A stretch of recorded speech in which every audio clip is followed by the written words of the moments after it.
KDOG back here. Why do I have like a stack of DVDs here? Well, simple reason. I decided to do this video, finally do this video, because I've been wanting to for some time kind of talk about film remakes. Okay? And now, where does it lie that all remakes are terrible? What I'm going to show you is, I know my phone keeps dinging. What I'm going to show you is some examples of where the remakes have been successful. But personal preference is going to be counted. Box office success is going to be counted, as well as, you know, whatever you think. Okay, so this is just what I'm taking away from this argument. Yeah, there are a bulk of remakes that are just pure garbage. Matter of fact, I went through my collection and avoided the ones that were not successful and avoided the ones that really nobody likes. Like pretty much a bulk of the Disney live action remakes, I was just like contemplating, okay, do I put this in? But there was a couple in this list, according to box office and critical reviews, that they were successful. So, ones that missed it, Aladdin, not in there. So, but you'll see here, there's some prime examples. So, first off, right off the bat, and this is a more recent one, we have the 1961 version of West Side Story, as well as the 2021-2022 Steven Spielberg version. Yes, both were successful films, even though I would say people probably prefer this one. Nothing wrong with that. This is the original. Who directed it? Was it Robert Wise? Yeah, Robert Wise, who directed this, and then you got Steven Spielberg remaking it, doing a more modern take on it. But yeah, but it was been critically acclaimed and successful. But you'll find some of these others, like I completely forgot about this. The Thomas Crown Affair, originally made back in 1968 with Steve McQueen and Faye Dunaway. And then we have the 1999 remake with Pierce Brosnan and Rene Russo, directed by John McTiernan. And now some of these are just discs by themselves because I don't have the original. This is the 1970s version of Invasion of the Body Snatchers, the one directed by Philip Kaufman. At the time was kind of so-so, but the original from the 1950s, directed by Don Siegel with Kevin McCarthy. Yeah, this has been a decent follow-up. It's been played on television several times. Now, follow-ups to this have not been very, like the remakes from, this is one of those movies that's been remade several times.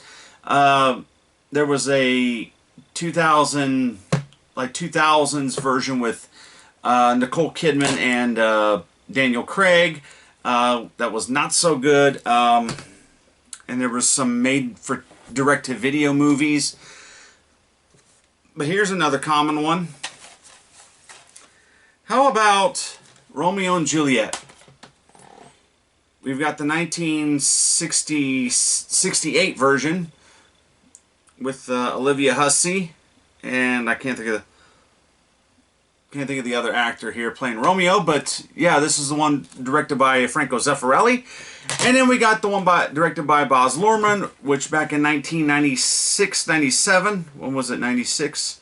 1996, with Claire Danes and Leonardo DiCaprio. Very successful movie at the time. It was very, very popular. Hugely popular. And then you have stuff like from Disney. See, Disney has been doing this the entire time. But it wasn't so much their animated films being adapted as it was they were doing live action remakes. But you'll see that they've also done the live action remakes to animated films. But here is The Parent Trap. The one with Haley Mills. And when was this? You know, from the 1960s. And then we have the famous Lindsay Lohan version, which was fairly popular at the time. Did financially well. And then this is another thing that you get into is movies that are based on the same story, but they have been retitled, or they've changed some things. Now, I only have 2 adaptations of this particular story. This is based on a Richard Matheson novel. In the 1950s, I believe, it was called The Last Man on Earth. By the 1970s, it was called The Omega Man with Charlton Heston. Directed by Boris Segal, also starring Anthony Zerbe and Rosalind Cash. Yeah, we have The Omega Man. But also based on the same story, a more modern telling was in 2007, directed by Francis Lawrence and starring Will Smith in the title role. We have I Am Legend, and this was actually the original title that the story is based on. Yeah, so we have I Am Legend with Will Smith, and it was, of course, remade as, of course, beforehand was The Omega Man and The Last Man on Earth. Some of the other titles here, again, different names, but based on the same story. We have Oliver and Oliver and Company, based on Charles Dickenson's Oliver Twist. So yeah, there you go. And we have The Nutty Professor. This was originally a remake from a Jerry Lewis movie. I do not have the Jerry Lewis film, but yeah, this is the good old Eddie Murphy version, and of course was popular enough to spawn a sequel. And then Universal is known for their monster movies as well as several other things. But in the 1990s, they decided to remake The Mummy. And this was in 1999, they brought out The Mummy, and of course it was popular enough to spawn a couple sequels and a spin-off character with the Scorpion King. So, yeah, you have The Mummy and The Mummy Returns. These are the Brendan Fraser ones. Yeah, they were popular enough back in the day to, you know, financially successful enough to make The Mummy Returns.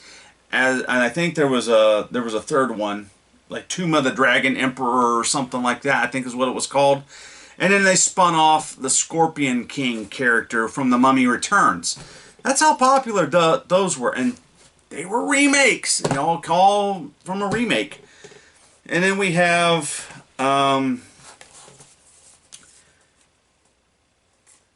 well, I kind of screwed up here.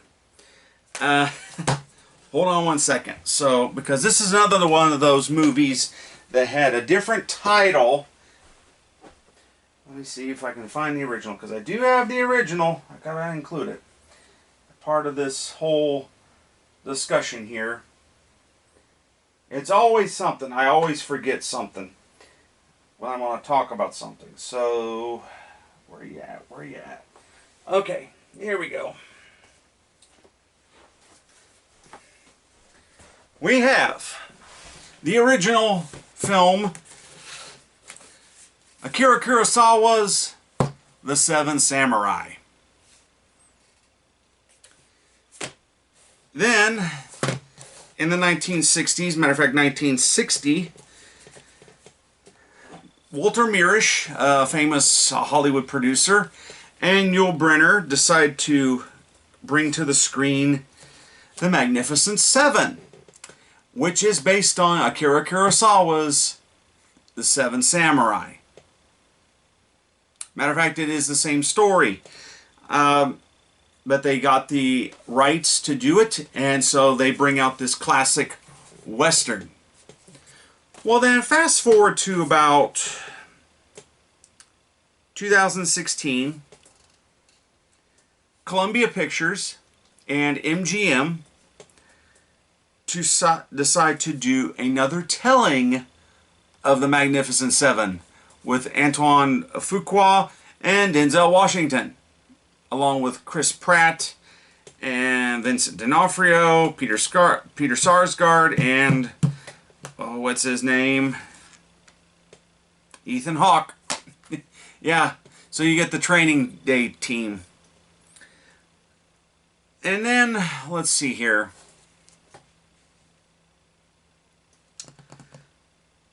I got so many choices here. Which way do I want to go? And obviously, let me get this out. We got the Lord of the Rings. This is Peter Jackson's Lord of the Rings. And of course, it's being told again through Amazon, but they're telling it through a miniseries. But the first time it was adapted to the screen was by animator Ralph Bakshi.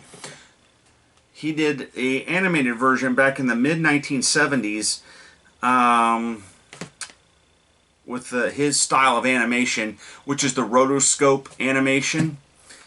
And it's a very good-looking film. However, some of the depictions of the characters are not as fleshed out. Part of the problem is, you know, we've seen this way too much as opposed to that.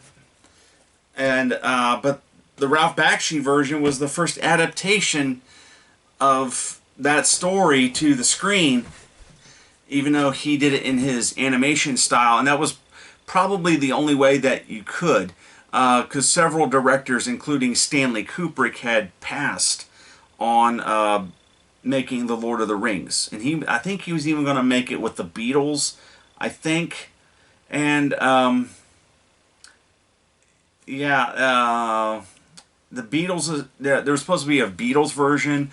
John Borman was going to direct it at one point in time, but Stanley Kubrick said, this is an unfilmable novel, because, you know, you think this was the 1970s, the technology wasn't quite there to pull off certain special effects and things like that. And then along comes Peter Jackson with digital technology and said, hey, we can do this. And obviously was a great success and won multiple Academy Awards.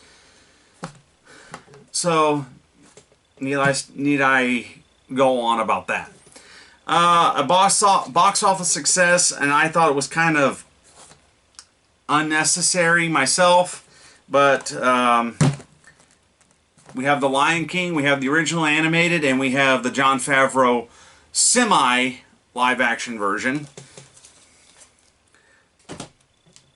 Same with The Jungle Book, because that's what started the whole thing.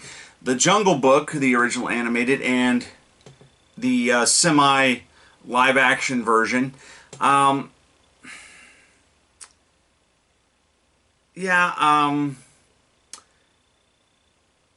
With this, it was popular enough that, and did financially well, that Jon Favreau was able to get The Lion King. But I still prefer this one, but that being said, I can't say that this one is terrible. It's one of the better of the Disney remakes, to be honest with you. Okay, and we've got Stephen King's It. Here's the original miniseries. Here's the part 1, and then we got part 2. Obviously, this is the better quality of the telling of the story. These two films. But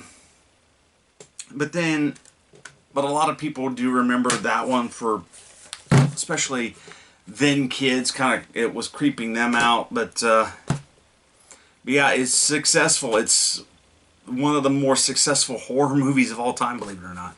But anyway, we move on.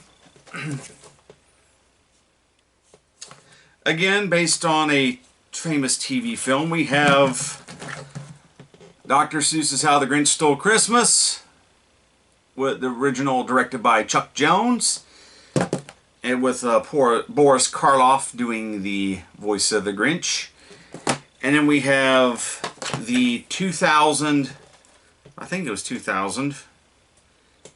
Yeah, the 2000 version directed by Ron Howard, starring Jim Carrey. This originally was titled The Grinch, but somewhere between the theatrical release of this and the DVD release, it got changed to Dr. Seuss's How the Grinch Stole Christmas. I don't know why they were tampering with the titles, but... And then, what year was this? I think 2018. Along comes a new animated version from Universal, or Illumination Entertainment, with this one was also titled The Grinch. So, obviously, 2018. So obviously Universal maintained the book rights to adapt the story again. Here's the only disc I have of and it's the only it's the remake version of this movie, and it's the Nicolas Cage, Jerry Bruckheimer version of Gone in 60 Seconds, originally made from a B picture or a lower budget movie from the 70s. So yeah. And we've got, let's see here. We have the original Godzilla from 1954. That, of course, this inspired Roland Emmerich to do it in 1998 to less success, but I think it inspired Toho to go back to making Godzilla again. And then, so fast forward to 2014, Warner Brothers and Legacy Entertainment put out this version of Godzilla. So, yeah, there you go. So, and of course, this one has been successful as well. It has spawned off Godzilla King of the Monsters, and it's also inspired them to reboot King Kong. So yeah, there you go. This next one is probably one of the more famous remakes. As a matter of fact, they would say that this improves upon the original. So we have the 1958 Vincent Price, Al Hedison version of The Fly. And then we have the David Cronenberg, Jeff Goldblum, Gina Davis version of The Fly. And this is the one that they always say is how you do a remake proper. It actually improves on... It gives, basically, remakes a good name. So, yeah, there you go. And then there's Father of the Bride, which was a remake of an old, I think an old MGM movie, I believe. Yeah, so, and also, I don't have the movies, but you may want to throw in Cheaper by the Dozen as well. Yeah, that was a remake as well. And then we come here to, here's another example of an improving on the remake. We have the original David Lynch version of Dune with the remake. And so far the remake is the one that people really go to and they say, ah, it's awesome. Now, the next one I have, next two, where it's been remade a couple times. I don't have the original, but I did include the 1998 version of Dr. Dolittle with Eddie Murphy. It was successful enough that it spawned a sequel and several direct-to-video sequels with the daughter of this family continuing the practice. I don't have the original one with Rex Harrison. But yeah, this one was popular enough because this came out shortly after Eddie Murphy had done the remake to The Nutty Professor, and so they tried to bring that same type of funniness and wit to Dr. Dolittle. Matter of fact, this one was rated PG-13 because it does have a little bit of crude humor and a few swear words here and there, but yeah, basically where you have a bunch of fart and poop jokes and stuff like that. But then in 2018, I think. Maybe been later. Actually, 2020, Robert Downey Jr. comes out with Doolittle. And with Antonio Banderas and several other people, where they decide to do another telling of Dr. Dolittle, just titled Doolittle. Okay, so I gotta move some stuff around here. I only got one of these out.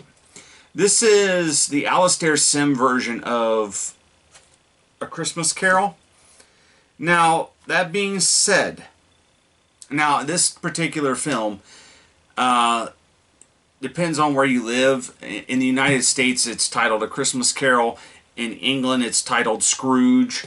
It was originally released here in the United States by United Artists.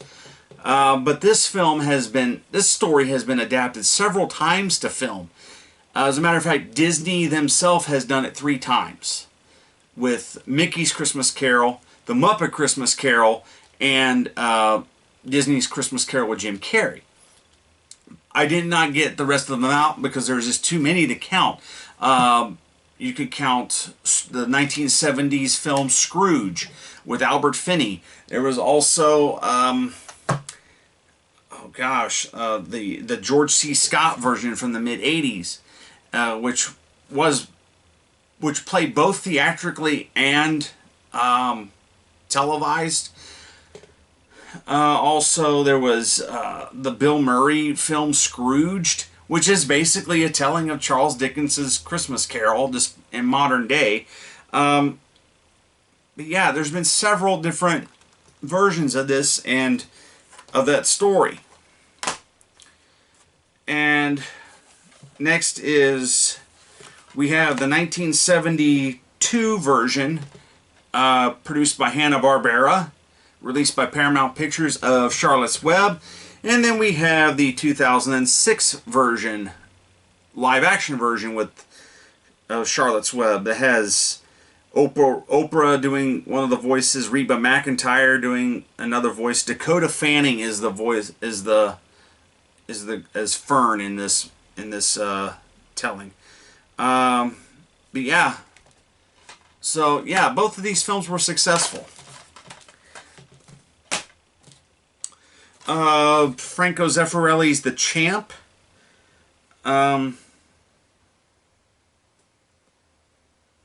which had been adapted. It says right here on the back, this was the 1979 version with John Voight and Faye Dunaway and little Ricky Schroeder right there. But it had been adapted to the screen a couple other times. The first time in 1931 as The Champ, and in 1953 The Clown was an adaptation of the same story. But this one, directed by Franco Zeffirelli, was still did well enough that it got people crying, and everybody remembers little Ricky Schroeder specifically from this movie. And then he went on to do Silver Spoons and has become a successful actor. Then we have Ben-Hur. This is the 1959 version, the most popular one. Yes, there is a 2015 or whenever it was remake that was not successful, but there was also a version from 1925 that came first, and that was the original film. This is the second film, the remake, and oops, about lost it there, but this is the one that won all the Academy Awards and became a huge success, and this is the one that everybody remembers. But yeah, it's a remake. And then we got the story itself has been told time and time again, but I'm just basing it on Disney's telling. We have the 1991 animated version of Beauty and the Beast, and then we have the 2017, I'm sorry, the 2017 version with Emma Watson and Dan Stevens doing the live action version. Actually, it's more of a semi live action version, because that is computer generated technology where Dan Stevens is playing the Beast in motion capture, and of course the objects in the house becoming the enchanted objects. They're all computer generated. In 1957, Columbia Pictures releases 3:10 to Yuma with Glenn Ford and Van Heflin, directed by Delmer Daves, based on a Elmore Leonard story. Then, in 2007, Lionsgate releases 3:10 to Yuma with Russell Crowe and Christian Bale, directed by James Mangold. Again, a successful movie, a successful remake. So this is what I'm getting at here. Then we got 300 Spartans from 1962, released by 20th Century Fox. It was a CinemaScope release. And then Zack Snyder and Frank Miller famously deliver 300, which is based on the same story. Just that this is probably more adapted from Frank Miller's graphic novel, as opposed to this, which was just based on the mythological story, but both actually come from the story. But even though this film is more on the graphic novel. And then here's good old Disney again from 1996. They bring us the Glenn Close version of 101 Dalmatians, which is a remake of the 1959 or 1960 animated film called 101 Dalmatians.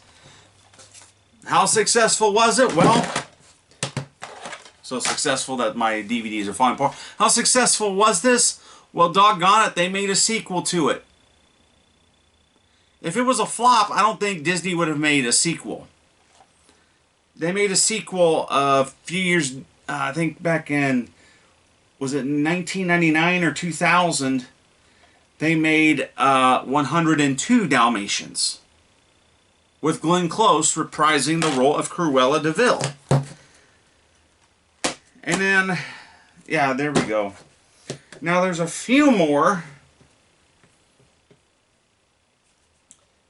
Let me kind of wrap these up. Steven Spielberg at it again. Steven Spielberg is known to do remakes, believe it or not. Back in 1989, he released a film called Always, which was not a big success. That's why I didn't include it. That was a remake of a movie called A Guy Named Joe. And then in 2005, he decides to make a remake of the 1953 film War of the Worlds. And yeah, so he got Tom Cruise and Dakota Fanning to partake in his version, while it's remaking the Byron Haskin 1953 film, produced by George Powell. So yeah, there you go.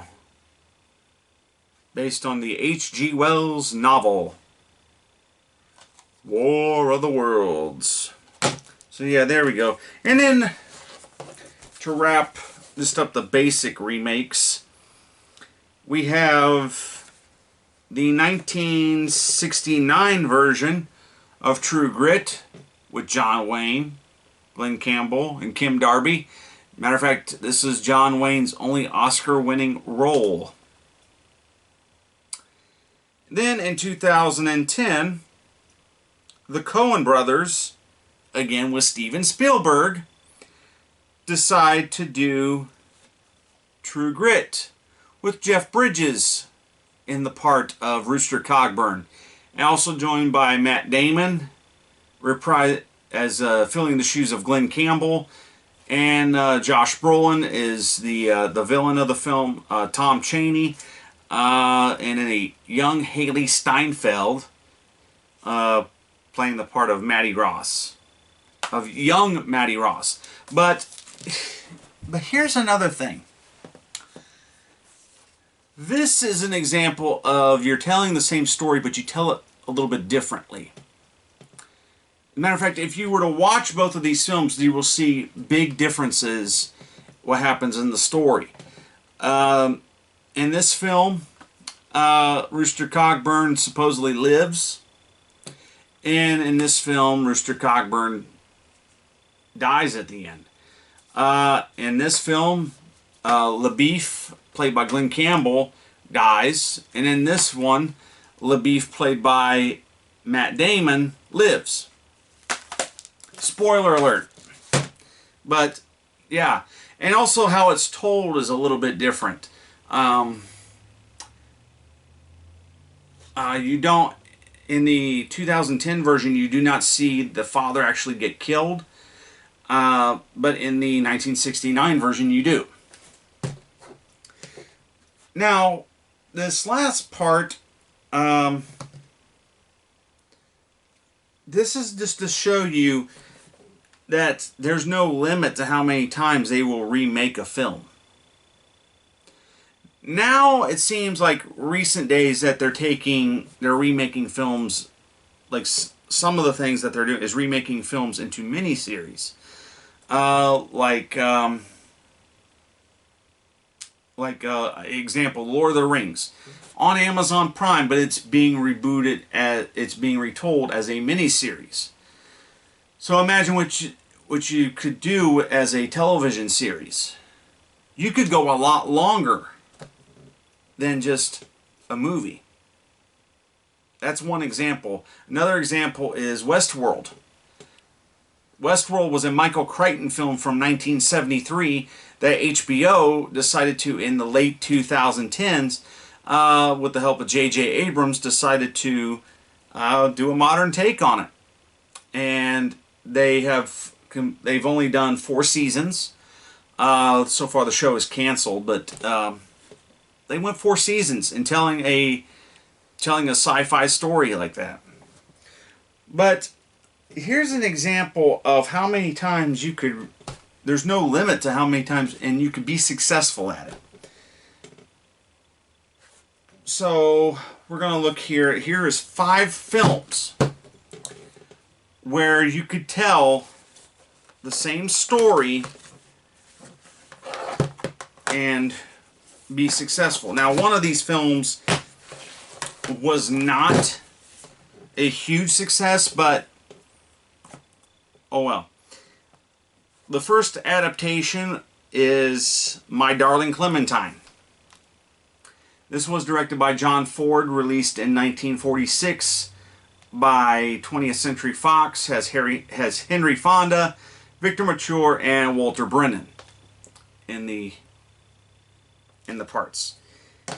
Then fast forward to 1957. Yeah, 1957. Burt Lancaster and Kirk Douglas star in Gunfight at the OK Corral. Same story, folks. Then in 1971, United Artists released a film by Frank Perry starring Faye Dunaway, Stacy Keach, and Harris Yellen called Doc. Specifically through the story of Doc Holliday. Then we fast forward to the 1990s. I'm thinking it was around 1992, 1993. Disney's label, Hollywood Pictures, releases Tombstone with Kurt Russell, Val Kilmer, Bill Paxton, and Sam Elliott.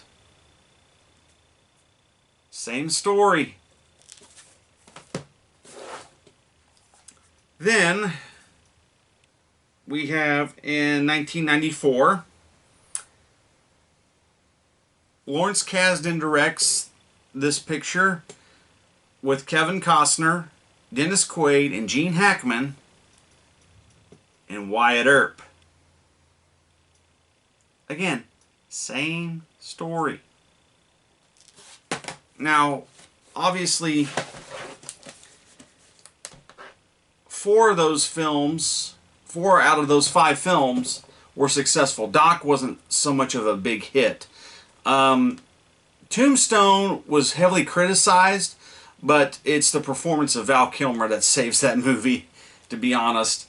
But yeah, that right there is 5 times that single story has been told. Different titles, but it's the same story.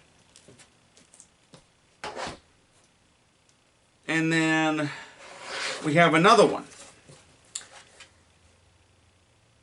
Louisa May Alcott, her estate has probably made a fortune by now, because her book of Little Women has also been adapted to the screen at least 5 times. Here is the first one, directed by George Cukor, from 1933, originally released by RKO. Then, in 1949, Mervyn LeRoy decides through MGM to make the 1949 version of Little Women, starring a young Elizabeth Taylor. It's a part of an Elizabeth Taylor box set, that's why this disc is separate. So then in 1994, excuse me, Columbia Pictures gets the rights to the book, and Gillian Armstrong directs Winona Ryder and Susan Sarandon and Gabriel Byrne, Samantha Mathis, Claire Danes, Christian Bale, Eric Stoltz, Mary Wicks, and so forth in that version of Little Women. Hold on. Then in 2018, for the 100th anniversary of the novel, the faith-based film company Pinnacle Peak decides to do a modern adaptation to Little Women, starring Sarah Davenport, Allie Jennings, Lucas Gabriel, or however you pronounce his name. It's the brother from High School Musical, Ian Bohen and Leah Thompson. They do a version, so I'm counting it. And then in 2020 or 2019, Greta Gerwig with Meryl Streep. Let's see, Meryl Streep.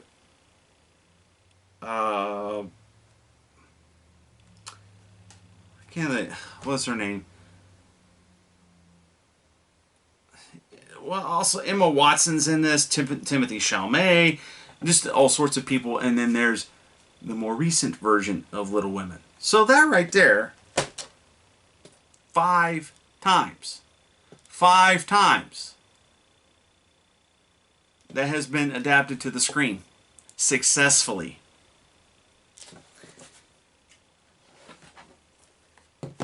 Now, some would argue that the faith-based one didn't do so well. I mean, it went straight to DVD, but still, people bought it and watched it, probably enjoy it. Now, also, I'm going to save this one for last because everyone knows that one. I skipped over that one. Not on purpose, but then we have A Star is Born. It alone has been adapted 4 times.